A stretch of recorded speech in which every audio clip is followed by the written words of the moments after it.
The room went silent the moment he said it. 25 years is enough, Mark announced, smiling at the crowd like a game show host. I want someone younger. I want you out of the apartment tomorrow. For a second, no one moved. The string quartet stopped mid-note. Someone's champagne glass clinked too hard against another. I stood there, holding my flute of Prosecco, watching my husband, grin through the crowd's discomfort. His hand rested on the shoulder of his new trophy, a woman who looked barely old enough to rent a car. Her dress was red, too red for an anniversary party. I should have shattered, collapsed, screamed. Instead, I smiled, because I'd been waiting for this. We met when I was 23, a journalist covering a real estate conference, him, the charming developer with a crooked smile and promises that sounded like futures. He talked about architecture like it was poetry. I fell for the vision, not the man. But when he laughed, he made me believe in forever. We built our life from scratch, quite literally. The apartment he now called his, I'd bought it.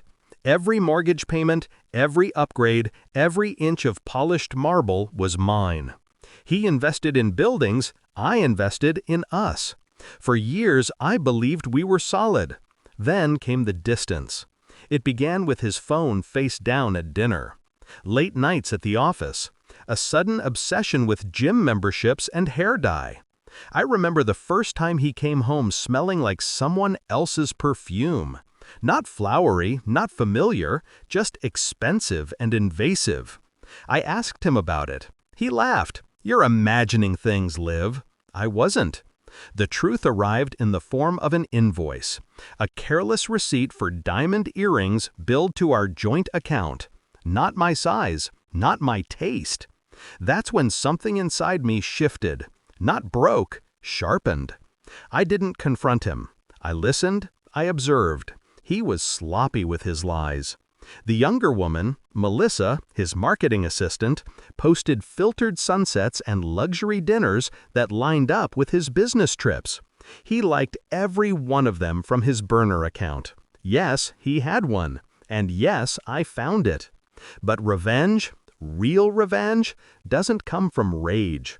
It comes from preparation 6 months before tonight, quietly, methodically. Step 1, I moved the apartment's title solely into my name. It had been joint, but he rarely read documents before signing. I slipped the papers in with his business deals. He signed it without blinking. Step 2, I closed our joint accounts and opened new ones. Left enough in the old ones for him to notice nothing. Step 3, I spoke to his partners, the ones who were growing suspicious of his creative accounting. I handed them the evidence, anonymously, of course. He'd been embezzling from his own firm. Not much, just enough to seem clever. Clever enough to hang himself. Step 4, I planned tonight. Our 25th anniversary. The perfect stage. Back in the ballroom, his declaration still hung in the air. Guests shifted uncomfortably, unsure whether to applaud or disappear. He looked triumphant, like a man who'd just won a war. I set down my glass, took the microphone from the host, and smiled at him. The same calm, polite smile I'd practiced in the mirror for months. My husband is right, I said. My voice didn't shake. 25 years is enough. He blinked. Confusion flickered across his face. You see, I continued, this apartment he wants me out of, it's actually mine. Every brick, every tile, every piece of furniture was paid for by me.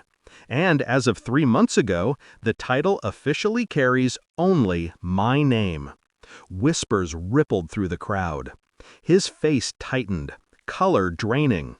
Oh, I added, and Mark, before you pack your things, you might want to check your office tomorrow. I hear your partners are reviewing some financial inconsistencies. Something about offshore accounts? A beat of silence. Then a low murmur. He opened his mouth, closed it, opened it again. What the hell are you talking about? I leaned closer, the microphone still in my hand, and whispered just loud enough for everyone to hear. I'm talking about the woman who thought she was replacing me. I hope she likes public scrutiny. She'll be listed as your partner on those transfers. Gasps, cameras flashing, guests pretending not to film. He stood frozen, the red-dressed woman stepping back as if distance could save her. I raised my glass. To 25 years, I said, and to learning that sometimes the person you build a life with is just the scaffolding, temporary, until you realize the foundation was always your own strength. I drank, slowly. He didn't say another word. He moved out that night, not by choice, but by humiliation. His partner suspended him the next morning. Within a week, the firm released a statement about his departure.